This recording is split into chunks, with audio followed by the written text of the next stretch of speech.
Christmas games are out there, but I always like the ones where you can't even really tell that they are Christmas games until you play them. Blue Stinger is one of those. Its events take place over the course of Christmas Eve and Christmas Day, but is that really all that relevant to the game's plot? Well, was Die Hard being set on Christmas relevant to that movie's plot? Yes, absolutely. Fight me. I don't care about the SWAT members. Where is the president's daughter? Find her and bring her to me. But yeah, Blue Stinger takes place in the far-flung future of 2018, in an area of the Gulf of Mexico that used to be the Yucatan Peninsula. That landmass sank in a massive earthquake in the year 2000. You remember that one, right? All that's left now is a small island, which happens to be the location of the meteorite impact that wiped out the dinosaurs 65 million years ago. So they went ahead and named the place Dinosaur Island. One day, emergency sea evacuation and rescue member Elliot Ballade is on a fishing trip with his friend Tim off the coast of Dinosaur Island. Tim's making some kind of weeaboo model of a character called Nephilim when another meteor crashes and causes an explosion of blue light and forms a gigantic barrier around the island. Tim is caught in some kind of stasis and his weeb statue comes to life. Before Elliot can reenact some kind of erotic fanfiction moment, the boat is attacked by flying monsters and destroyed. Elliot somehow survives and washes up on the outer portion of a research facility run by the biotech corporation Kimra. Dinosaur Island is now overrun with mutated creatures, but no dinosaurs, unfortunately. And Elliot forms a ragtag team of a couple of fellow survivors to uncover the truth behind what Kimra was up to on the island. Along the way, he'll make friends, discover love, litter the island with soda cans and half-eaten cheeseburgers, and play dress-up. Oh yeah, and most important of all, it's Christmas Eve. So, is Blue Stinger the best Christmas game ever? Let's find out.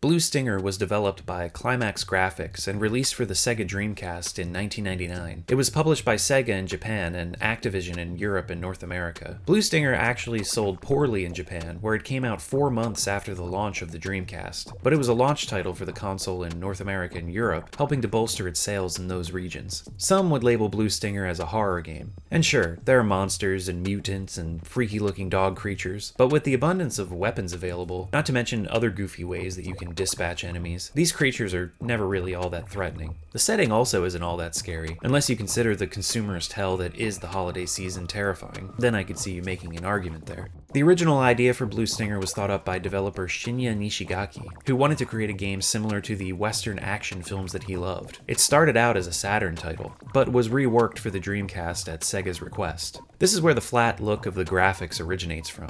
The game doesn't make use of bump mapping and some other graphical features that the Dreamcast was capable of. This is most likely because of its origins as a Saturn title, and due to the fact that the team was totally unfamiliar with the Dreamcast's hardware. But this isn't completely uncommon for teams that develop games for new consoles. Nishigaki went on to say in an interview that they probably only utilized about half of the Dreamcast's full potential when making Blue Stinger. The game does lack some finer graphical elements that later Dreamcast releases would showcase, but I think it looks fine for an early game. The graphical limitations give it a distinct look, and Nishigaki really wanted to go all out on this one, and must have had friends in high places, as he was able to bring in some Hollywood talent onto Blue Stinger's development team. First off, he got makeup artist Robert Short, who won an Academy Award for his work on Tim Burton's Beetlejuice. He designed many of the game's enemies. Another Hollywood veteran, Pete Von Schally, who worked in the art department for films such as the 1988 remake of The Blob and 1990's Darkman, was hired as camera supervisor and storyboard artist for Blue Stinger. And while I said before that the enemies aren't all that threatening, they are well designed, and do have that classic 80s monster movie kind of look going. John Carpenter's The Thing was reportedly an inspiration on the mutant enemy designs. And then we also have a Hollywood camera supervisor working on the game. Let's see how that turned out.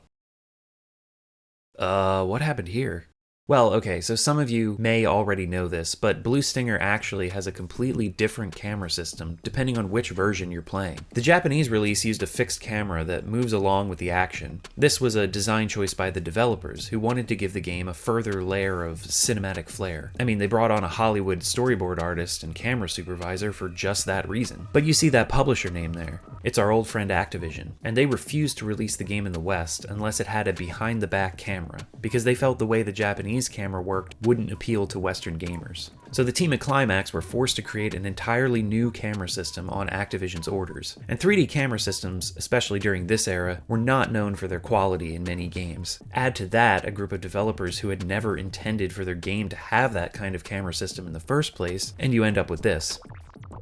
The team ended up calling it the Gero system internally, Gero being the Japanese word for puke or vomit, and yeah, it's pretty bad. And I'll show you some examples of how it actually ruins certain moments in the game as we go along. But I don't know, I played a bit of the Japanese version just to see how it differs, and I can't really decide which camera is actually worse. The Japanese one is sometimes pulled back so far from the action you feel as if you're leaving the game.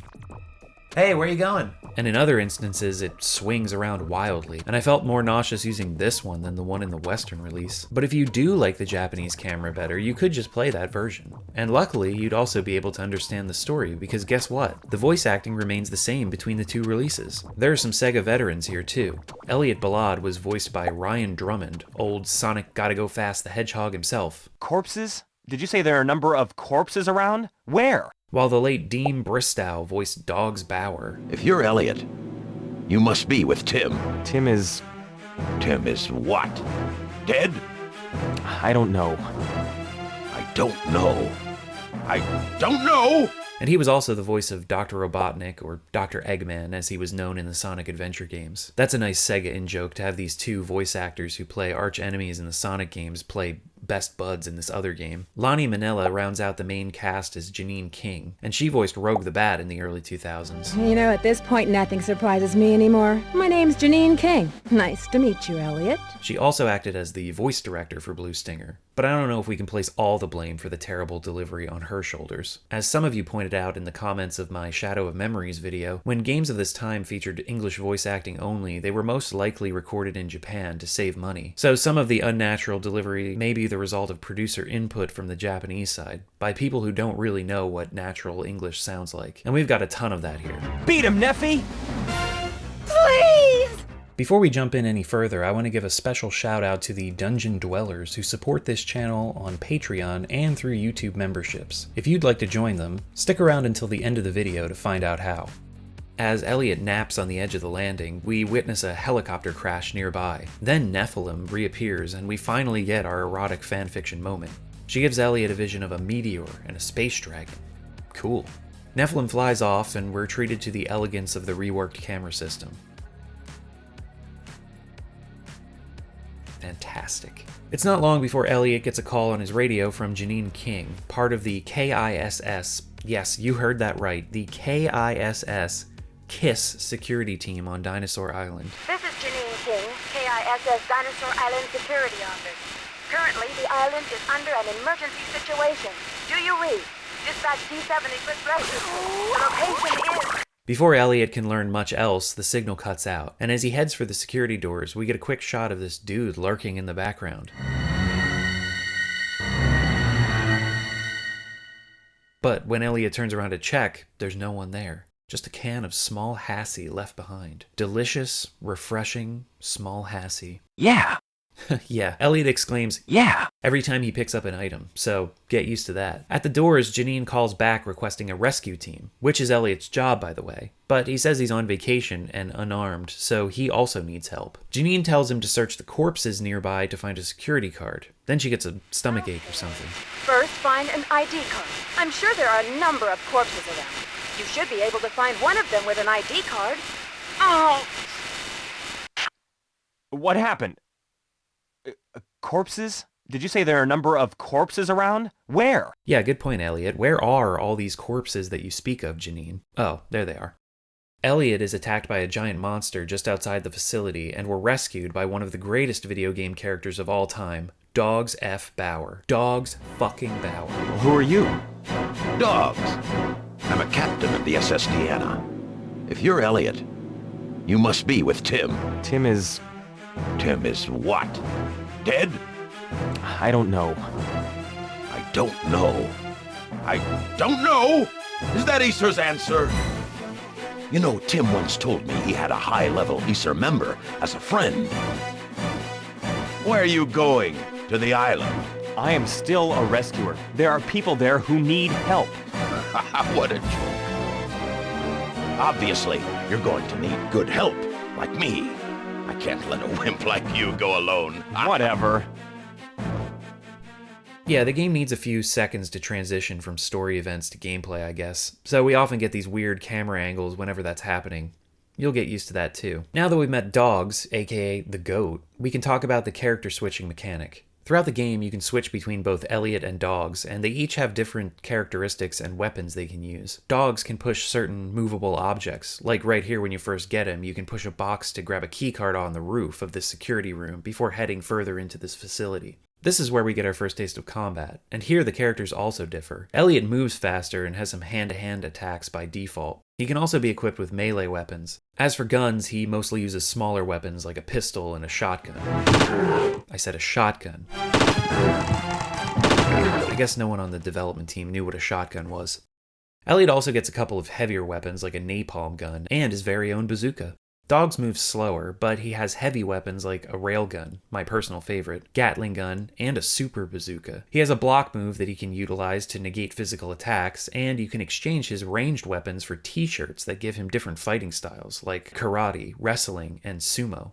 Combat is very straightforward, and when enemies die, coins fly out of their bodies. Yeah, it's weird. The coins can be used to purchase weapons, ammo, and healing items from vending machines that you'll run across throughout the island. While it is funny the first few times you see coins exploding out of dead monsters, it's a pain having to jog around in circles to collect them all. Some kind of power-up you could have bought to suck them all up, or just having one drop with different amounts of coins would have been way better. The economy also becomes extremely unbalanced as the game goes on. You're just given many of the high-level weapons that are available in vending machines, so you won't need to waste your money on them unless you want to just destroy everything early on. Around mid-game, you can max out ammo and accumulate large stocks of healing items, so any risk of challenge or tension the game may have had just goes completely out the window. Speaking of those healing items, we've already seen the cans of Hassie, but you can also get sandwiches, hot dogs, hamburgers, and meal plates. The steak plate also increases your max HP, and Dogs and Elliot don't even eat these things. They just take a bite and toss the rest behind them. I know the facility is going to hell, but do we really need all this uneaten food all over the place? As Elliot and Dogs head towards the shuttle port, a creature attacks from the water.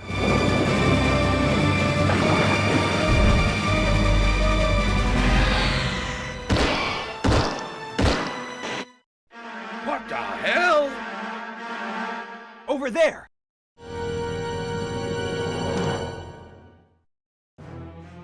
I can't believe it. Shooting from that far? No shit. Janine? A woman? Jesus, Dogs. After entering the facility, Elliot and Dogs have 2 minutes to save a worker inside a shuttle elevator that's about to drop. You don't have to save him, you can just let the shuttle fall, but if that happens, you'll miss out on the napalm gun, a powerful early game weapon for Elliot. Finally, Elliot and Dogs arrive at the control center where Janine is stationed. Who is it? Elliot, What's the code? my sweetheart. Yeah, get used to that. They do that every time you enter this area. I knew it. She's perfect. She's my kind of girl.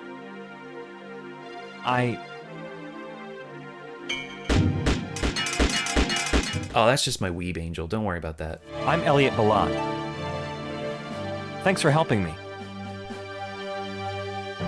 You know, at this point, nothing surprises me anymore. My name's Janine King. Nice to meet you, Elliot. Janine King.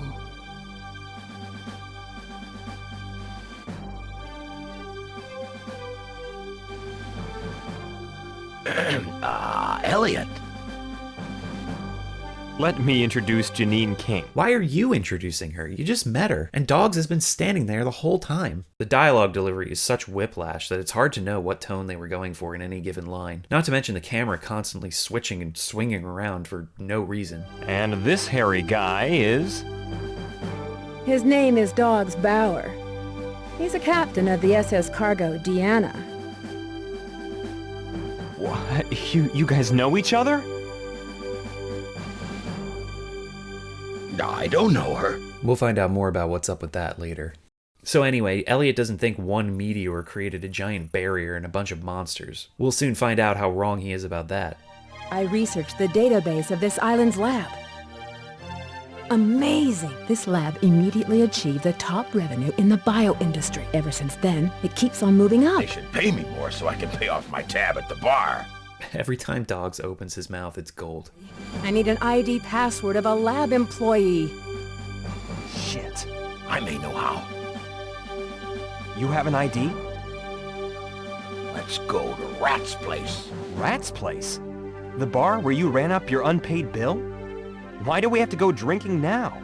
Don't be ridiculous. The entire city area has been destroyed. The bar may not even There's exist. nothing you can't get at Rat's place. That's what we say. Let's go, Elliot. Wait! The city area is also called Lab Town.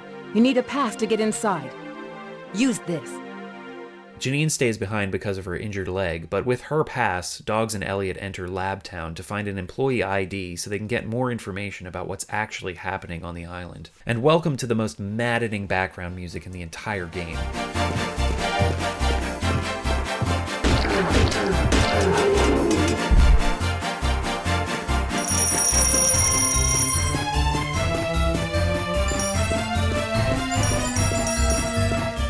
Blue Stinger's soundtrack was composed by Toshihiko Sahashi, who's mainly done work in anime. In fact, Blue Stinger seems to be his only video game credit. The songs are a bit too bombastic for my taste, going super hard in moments when you're just walking from place to place.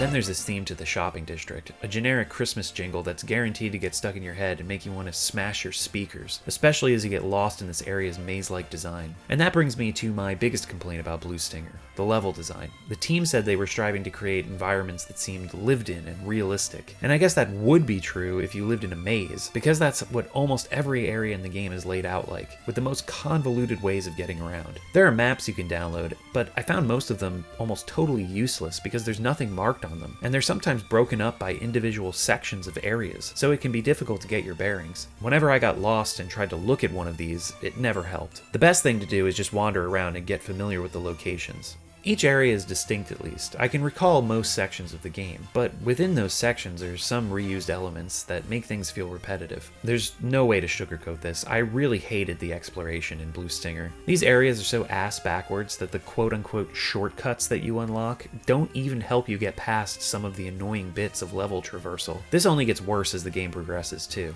The main objective in Lab Town is to find Rat's Place, a bar in one section of the city, but the streets are blocked by security gates and other debris, so Dogs and Elliot will need to pass through a freezer area to get to the other side of the city. Unfortunately, they need a key card for that door, so the only place to go is the Hello Market, a huge shopping center in the city. There, they meet the store's manager, who's in desperate need of his medication, Doxin. The vending machine nearby is sold out, and the only other one that has any in stock is on the bargain floor. But Dogs and Elliot need to collect 4 stamps on a stamp card to unlock the elevator that will take them up there. So it comes down to hunting around to find stamp machines. Merry Christmas! And let's challenge the stamps! Happy holidays! My name is Pen Sparky! Thanks for kidding me! You're given 42 minutes to do this before the store manager keels over, which is more than enough time. And at first, this area is kind of neat. It has a brighter Dawn of the Dead kind of vibe to it, wandering this consumer hellscape and blasting strange creatures. But it soon devolves into tedium as you get lost and suffer with this generic Christmas jingle constantly assaulting you. Collecting all the stamps and gaining access to the bargain floor also allows you to purchase some high-level weapons and ammo, along with some stronger healing items. If you've collected enough Kimra dollars to purchase any of this stuff, it really breaks the game, but it's worth it. There's also the Dachshund, and another guy here who has a key to the safe in the manager's office, which has the freezer key inside. After giving the manager his medicine, he'll cough up a storage room key where you can grab some ammo and a shotgun. A shotgun. But now that we've got the freezer key, we can finally leave this fresh hell and head into a frozen one. The freezer is a bit more straightforward, but walking around here is dangerous as it's, well, freezing. You're constantly draining this warmth bar at the bottom of the screen, and if it's fully depleted, Dogs and Elliot will start losing health. So manipulating some settings to thaw things out allows them to progress. Along the way, we have to face off against the game's first boss. In the Galarians video, I talked about how boss fights boil down to just running in circles to dodge their attacks and waiting for an opening. In Blue Stinger, you don't even need to worry about most attacks, as pretty much all the enemy bosses are large, lumbering creatures. So you just run around behind them, then stop and shoot until they turn around or get close to you. And that's it. Beyond this fight are the controls for the freezer. You have some leeway with how warm you want to make things. You can keep a level temperature, which will just thaw the ice enough to allow you to pass through the previously frozen doors and stop the environment from killing you. Or you can totally thaw things out, which will unfreeze this enemy here and you'll have to deal with that. If not, it stays frozen. Dogs and Elliot head into the Digimuse Game Center and receive a Sega game token from this horrifying child in the corner named Sandy. She's scarier than most of the monsters in this game. Using the coin on the Jungle Hunter game will allow you to play, and thanks to the terrible camera, it's impossible to see what you're shooting at. Pressing the left trigger will position the camera above Elliot's head and give a sort of first-person view, which helps a bit. Shooting all the targets wins a big Gailey stuffed animal for the little girl. Merry Christmas. Oh yeah, I almost forgot. Good luck, Luke. I'll give you a Christmas present. It's Christmas Eve! Sandy's present is her hint to the passcode for this door, which, I don't know, maybe I'm just a dumb idiot, but that wasn't very clear to me, and it took me a minute to realize that I should use 1224 as the passcode to enter the back room. Through another street and a barber shop, and we find ourselves on a pier, which has a pretty relaxed vibe visually, but it's a bit hard to appreciate with this intense music hitting us over the head.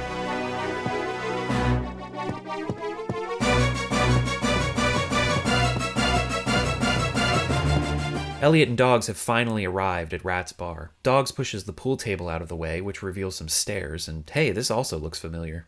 Down in the basement, we come face to face with Rats. He just pops out of nowhere. Thank God you're here. Ready to pay off your debt? Dang, he's alive! I was hoping you'd be dead so that I'd be debt-free. There's a lab ID just lying around by this wine rack, and Dogs also finds a driver's license and a key to the tackle shop. The tackle shop and the fishing area beyond it hold some ammo, some fish poison, and a hot dog. Yeah. The fish poison can clear out this water area of enemies, and Elliot needs to do some swimming to get out of this place. Swimming in Blue Stinger is just about the worst swimming I've ever played in any game ever. You just have to hold forward and mash B, or don't hold any direction and mash B to surface and get air, but my god, it's excruciatingly slow and awkward. Thankfully, there aren't that many swimming sections in the game, but they're a pain whenever they pop up. This section highlights another part of the poor level design in Blue Stinger. There's no easy way to get back to the central hub that is the control room. This is where you'll need to go after every main segment of the game to push the story forward, but the areas are designed as these long, twisting hallways that just stretch off from the main area with no unique return. Good level design is usually done in circles. Areas can branch off and be complex, but they loop around on themselves. That's what creates that satisfying feeling of having completed an area and returning to a central location for your next objective. Many games utilize this design philosophy. Blue Stinger is not one of them. Its level design moves in lines outward, and then you just need to retrace your path back through those areas again. There's no satisfying conclusion to your exploration. And when it does give you a different path back from time to time, like with the swimming in Lab Town, it doesn't feel like a reward. It feels like an ordeal. My only thought is, thank God that's over. Anyway, all the way back to Janine, and the lab security ID reveals that there's no electricity running to the lab. I guess we gotta give it up. The electric system is dead. We can't get into the host of the lab. We have a light here. It's coming from a different route. I'll bet you need a bigger electric system in the deep island. What are they doing in such a place? The lab there is called Fossil Home. Even security guards are not allowed to get in there. It's like a black box. I've never seen anything like it. Can we get to the electric system? I guess. We have Chris's ID. Good. I'll go. Hey, Dogs. What? Stay with Janine. I kind of have a bad feeling. When it comes to bad luck, my hunches tend to be right on. Never mind. I don't need a guardian. She made a choice. So now, Elliot and Dogs need to resupply power to the lab. So they head off to the power plant, and Janine has a moment.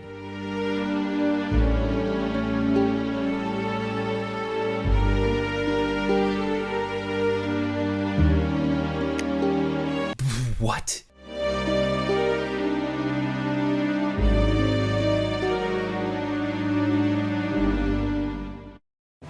What a bitch. I did not edit that in any way. That is the exact sequence of cutscenes as they occur in-game. I think now's a good time to break for spoilers, so if you want to experience Blue Stinger's story for yourself, skip to this time. If not, let's keep going. The power plant area is a bit less confusing than the market district, but no less annoying. There are these floating security bots that shoot lasers at you. I tried shooting them down, but you don't have any manual aiming, and I couldn't get a lock on with the automatic targeting. Even running past them using Elliot, who moves faster, it's easy to get clipped by the lasers. especially when there are several of them floating near the paths you need to take to move forward. There are also catwalks and narrow passages in this area. You can fall off of them, and the game gives you items called life hooks to catch you when you fall. But honestly, I forgot about them, and didn't even get any footage of using them because I never fell, nor ever felt like I was at any risk of falling throughout this entire section. So you'll need to navigate these outdoor sections and short passageways, fight a giant crab that's using a car as a shell, that's kind of clever, and eventually make your way to this fuel tank. There's a large chasm that's been created by the meteorite impact, so Elliot and Dogs figure the only way to get across is to blow the fuel tank and launch themselves to the other side. Now, because I hadn't used the life hooks for anything, I thought they would somehow use them in a story-based way to safely traverse the chasm. But no, they blow the tank and just jump.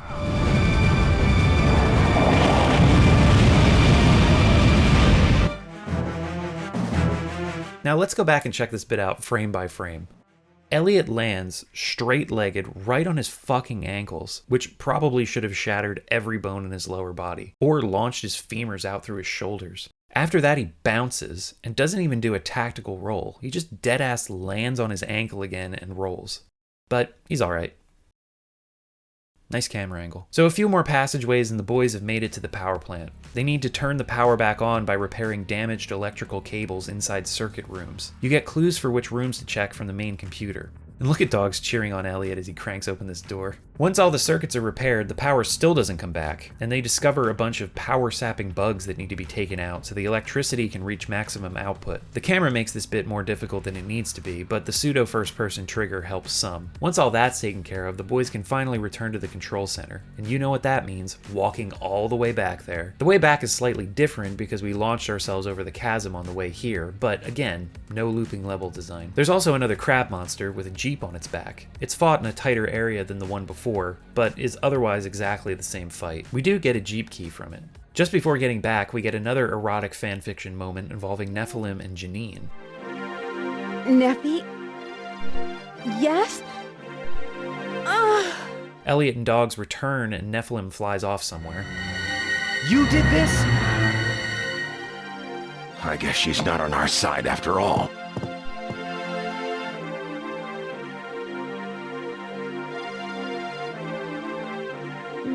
I'm fine.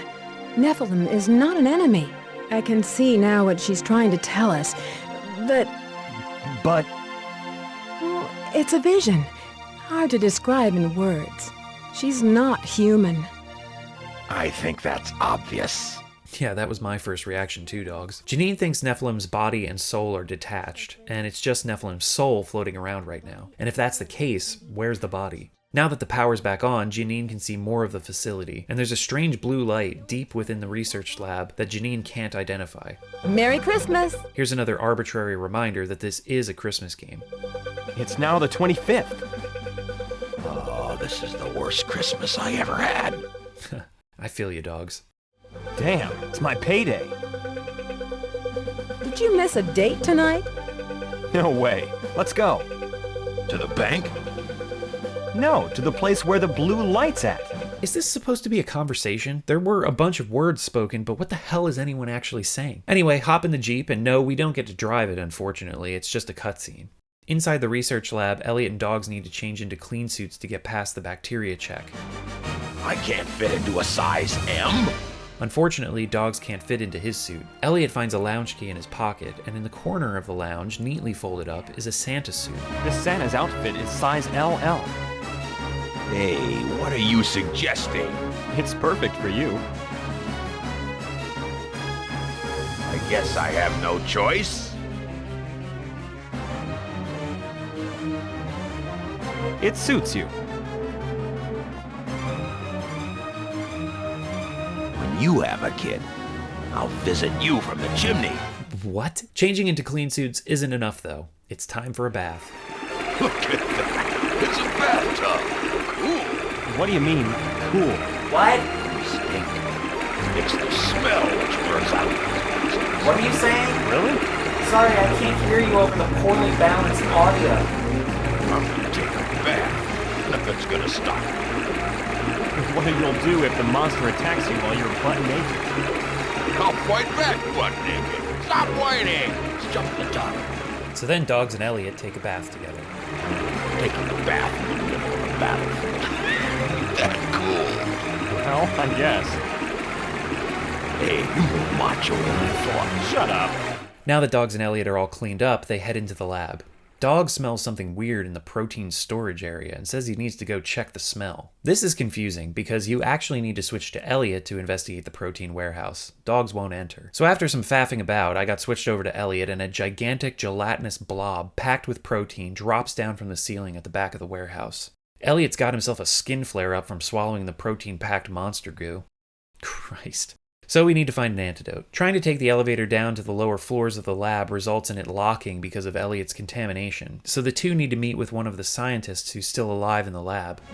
What happened to your face? What happened to your face? The scientist has to look for Dr. Jacob, who may be able to cure Elliot's condition. Dogs tells Elliot to stay put, but that doesn't matter because he doesn't, and you can still swap back and forth between the two. What? I feel sick. What's wrong? I swallowed monsters. Do you have a concussion, Dogs? We've been through this already. I feel sick. I think I swallowed some of the monster vomit. Oh, that's not good.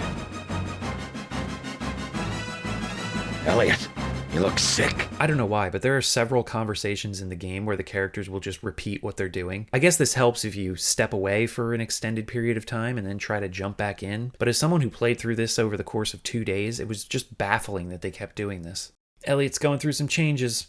Unfortunately, Elliot has the dinocyte vector in his blood, and the emergency locks are engaged in this elevator room. Fortunately, Elliot has developed some new abilities with his transformation, specifically climbing pipes. And the controls are just awful. They're reversed, and the camera really does no favors. Collecting some frozen blood and thawing it out somehow fakes out the elevator's security system and allows access to the B2 level of the labs. We also meet this doggo in confinement who's scared of Elliot. Poor little guy. Dr. Jacob turns out to be a lost cause, so Dogs puts him out of his misery, and Elliot goes through another transformation. Oh!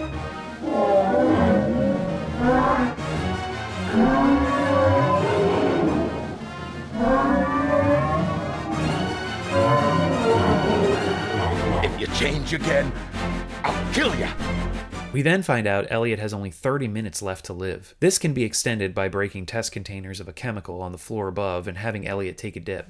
Navigating through a mine section and taking out a giant blob boss grants us a key to a lab where Elliot finds a cure for his condition.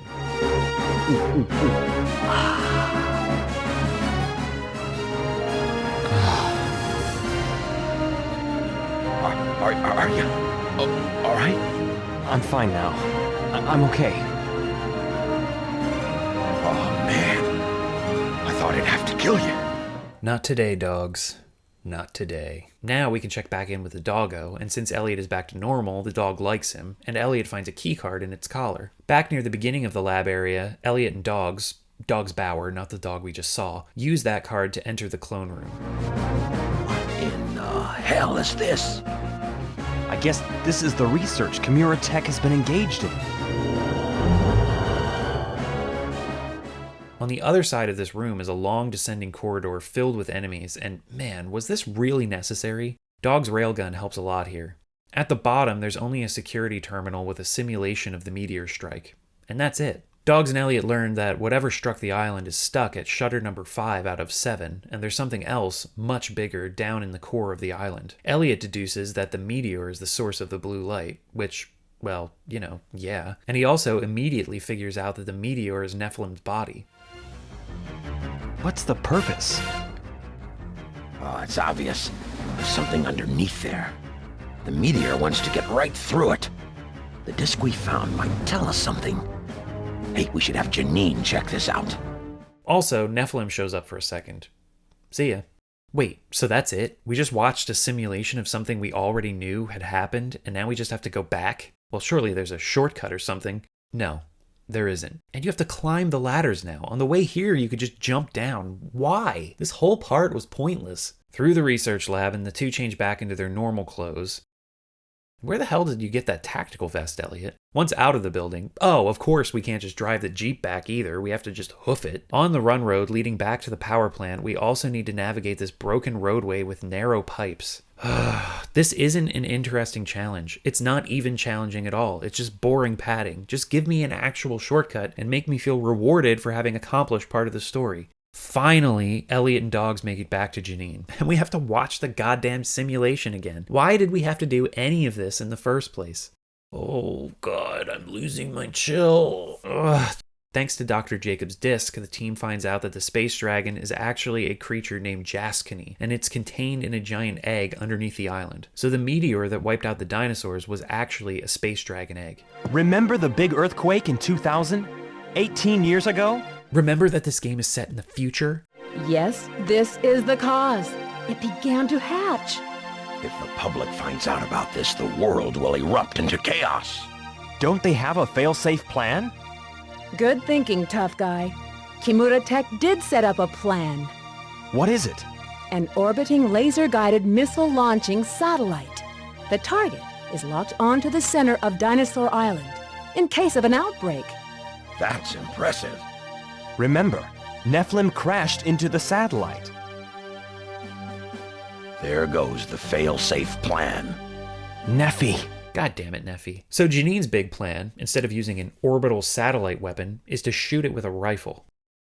No shit. So Elliot and Dogs head to the residential area to collect Janine's rifle, which involves some shenanigans with the key card that opens the door to her apartment. It's been reprogrammed by her neighbors, so she'll be forced to attend their shitty Christmas party. After navigating through the residences, Elliot and Dogs get into Janine's apartment and grab the rifle. We also make an important discovery concerning Dogs and Janine's relationship.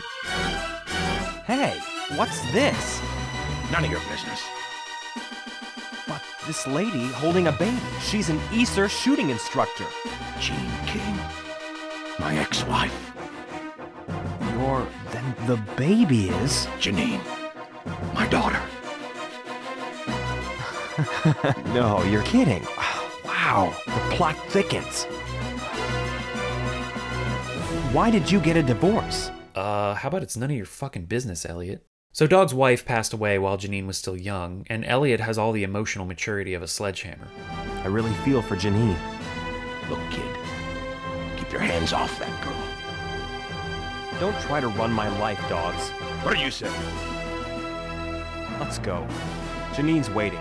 Kid, I will fucking Macho Man slam you into next week. Oh, yeah! Now that we've collected the sniper rifle, it's time to head back to Janine. This isn't a long trip back, for once. Back at the control room, Nephilim ain't looking too hot. But it gives a chance for Janine and Dogs to have a bit of a belated reunion. Janine. Dad.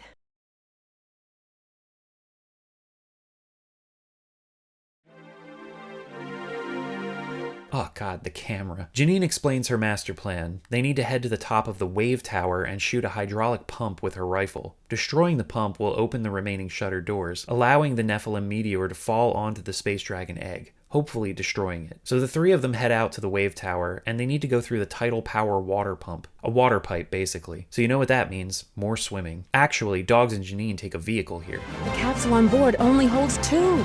Then you two get in. Why?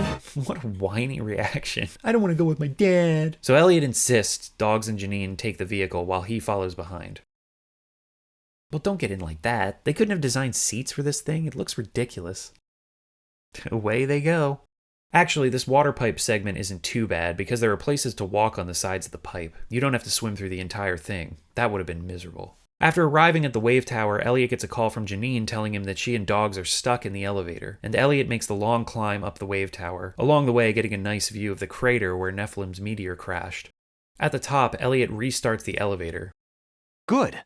Yes, Elliot, you did good. While Janine sets up her rifle, Dogs and Elliot need to fend off a couple of indestructible mutants that try to stop her. And you can actually catch a glimpse of these two just chilling in this container before they burst out.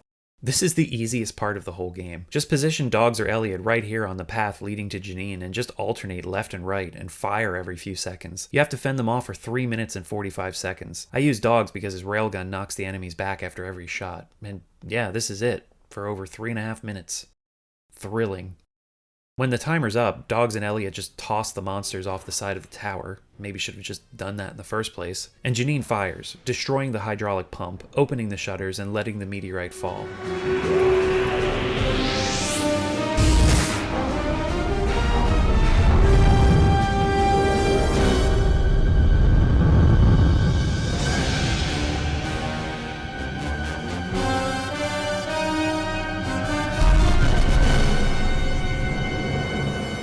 The space dragon and Nephilim, fight. Elliot, Janine, and Dogs try to run. Beat him, Neffy! Please! Janine, we're all at most at like an 8, and you're at an 11. Tone it down. Turns out Nephilim didn't beat Jasconi, so now Dogs and Elliot need to fight. And here's another spot where the camera ruins the moment. The dragon breathes fire, and you can sort of get out of the way by staying to the sides, but if you do that, you can't see the boss. So I've got about 2 minutes of footage of just this. Luckily, about halfway through the fight, Jasconi sinks into the ground, and then we can at least get a better view for the ending.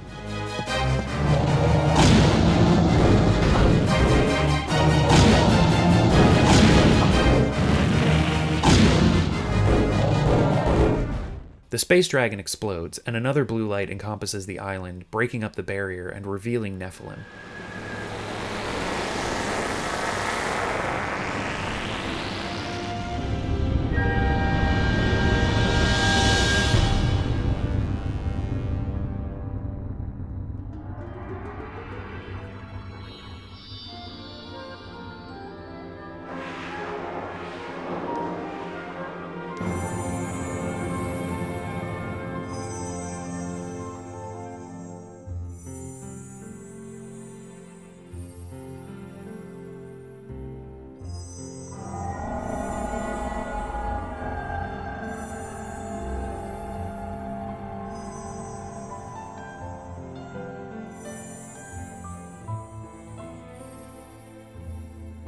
It's over.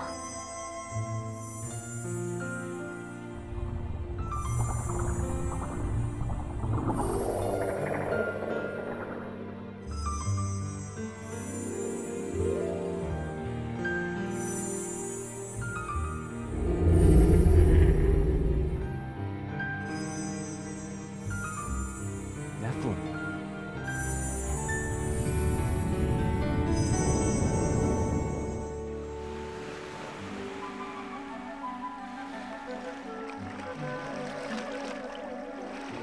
Hey, Tim's still alive. I totally forgot about that guy. And with her work complete, Nephilim leaves. And that's the end. I think they missed an opportunity to have some kind of overly sentimental dialogue between the three leads, with Dogs reluctantly accepting Elliot into the family. That would have been the true Hollywood ending. Instead, we get a post-credit scene where Nephilim turns back into a meteor-like thing with some ominous music.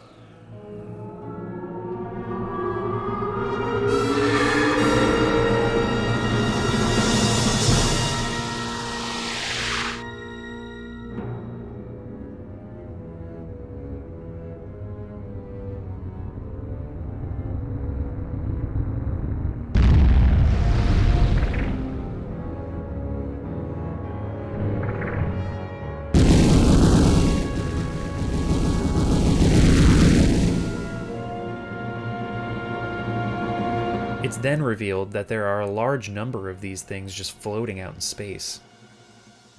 Wishful thinking. Blue Stinger's characters and dialogue are the best part of the game. All the lines are suitably goofy and awkwardly delivered, but the characters are likable, especially Dogs. He's just the best. The story itself doesn't really go anywhere. It's very straightforward and does the job of just shuffling you from one gameplay objective to the next. But nothing about the biotech company is really explored. They were doing some experiments, okay, whatever, and there aren't really any twists to speak of. And while the combat can be fun with all the weapons and other zany ways to take out enemies, it lacks challenge because of the money mechanic where you can just max out on ammo and stockpile healing items. The level design is also really bad. It's neat at first to wander the island and see these places that used to be functional areas where the researchers and workers used to live and shop and go about their lives, and there's some coziness if you stop to look. But the fact that almost every area is laid out like a maze, and the overall design boils down to just a straight line traveling away from the central hub that you'll need to return to without any satisfying shortcuts or ways of looping back on itself, is honestly infuriating. It almost made me lose my chill with how maddening its pacing was and how pointless some of its objectives were. The camera also doesn't do the game any favors, no matter which version you play. My favorite part of a game is exploration. If the game is fun to explore, that can make up for other aspects that aren't so great, or are even flat out bad. For me anyway. But Blue Stinger is not fun to explore. Some people consider it an underrated classic, but I think it's rated just right. It's very mid, and unfortunately its goofy cast and sometimes entertainingly over-the-top combat isn't enough to save it from itself. But beyond all that, the question I posed at the beginning of this video was, is Blue Stinger the best Christmas game ever? And the answer is, no, not by a long shot. I guess we'll try again next year. Oh, this is the worst Christmas I ever had. And that's the end of the video. I hope you enjoyed it. If you did, hit the like button, and consider subscribing to the channel if you haven't. I'm grateful that people just want to watch these videos that I make, but if you'd like to do something extra, I also have a Patreon. You can click on the link in the description and make a donation. I have YouTube memberships too, so if you'd rather do that, you can hit the join button on this video page. And if you donate $5 or more, you get your name read out loud, like these Dungeon Architects. Benifer 94, Half HP, High Food Court, Izzy Lexus, Kyowa, Nekat the Brave, Stefano Urenya, and Tony Lee, as well as these dungeon connoisseurs. Anjin01, Churm Slurm, Chiral Spiral, Crippler Jones, Dazed Clockwork, Deeko, Glitter Throat, Goats and Goblins, Irregular Rob, Gemma, Joshua Weber, Mr. Independent, Noel the Monkey, Old Dead Lemons. Please keep making videos. You got it, buddy. Rez, Ribbon Black, Samuel Pandiangan, True Axiom, Warrior Song, Where Am I? Help, and Zach Diedrich. Thank you all for your support, and thank you for watching.